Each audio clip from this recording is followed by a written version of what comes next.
Good morning, everybody. I'm Rabbi Howard Stecker of Temple Israel of Great Neck, and I am proud to be able to serve this diverse, beautiful Jewish community. I'm also proud to be the rabbi and colleague and friend of Moji Pormarati. And she asked me to say a word about what October 7th has meant for the Jewish people. And I would extend that to what October 7th hopefully should mean for all of humanity. I went to Israel back in November.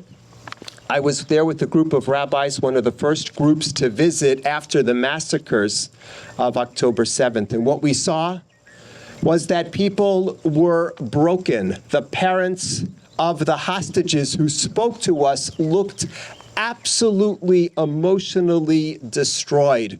The country was reeling from an attack that they did not expect. But to add to those traumas was a feeling of isolation that many Israelis felt, and frankly, many American Jews felt as well, because shortly after those events occurred, we were hearing that on college campuses and elsewhere, Hamas was being glorified as freedom fighters that were doing the work of liberation. So many people have been and continue to be on the wrong side of this situation. And it is devastating and isolating because Hamas are not just the enemy of Israel and the Jewish people. And this is something that the entire world needs to understand. Anyone who supports women's rights should oppose Hamas. The silence of many self-described feminists as Israeli women were raped and violated was and has been deafening.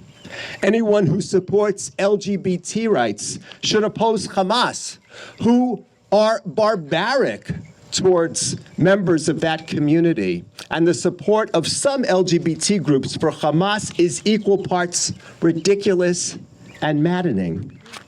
Anyone who supports Palestinians' rights to healthy self-determination should oppose Hamas, who are more barbaric toward their own people than even they are towards Israeli Jews. Anyone who supports democracy should oppose Hamas. It hasn't just been isolation. We have also felt, as Moji said, the support of old friends and new.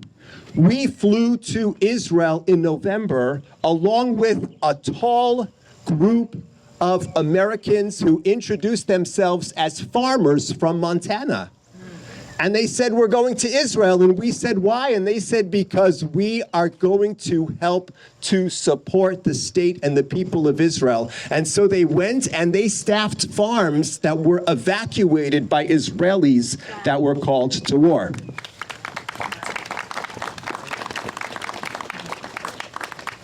And although we focus, as well we should, on some of the extremists in Congress that do not support Israel, the truth is that Israel has enjoyed and continues to enjoy robust bipartisan support, which has to continue.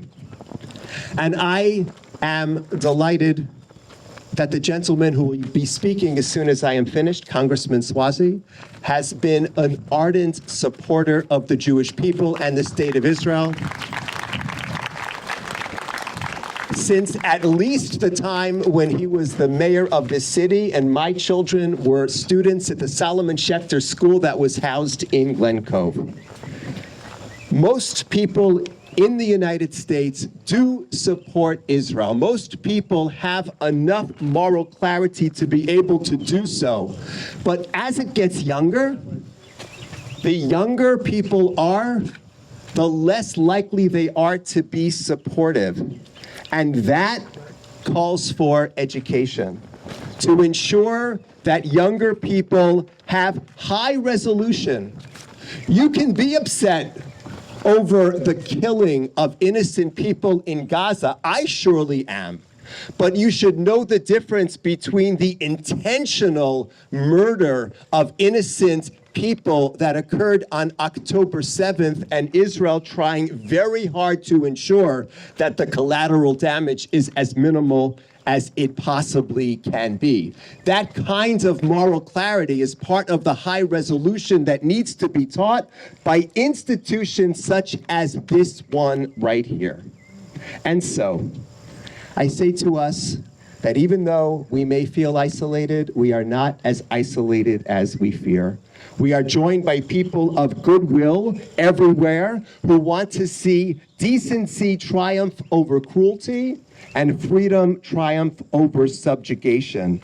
And in order to strengthen the alliances of people of goodwill, not just among the older generation, but among the younger emergent generations, we need institutions like the Holocaust Memorial Intolerance Center. We need to make sure that high schools and universities across this great land are teaching high resolution, are teaching moral clarity, are teaching an emerging generation to understand what is at stake when it comes to freedom and democracy and the role that Israel plays as our ally in that fight. May this institution and others like it, and schools and universities throughout this great land, have the strength and the resources to rise to this challenge. Thank you.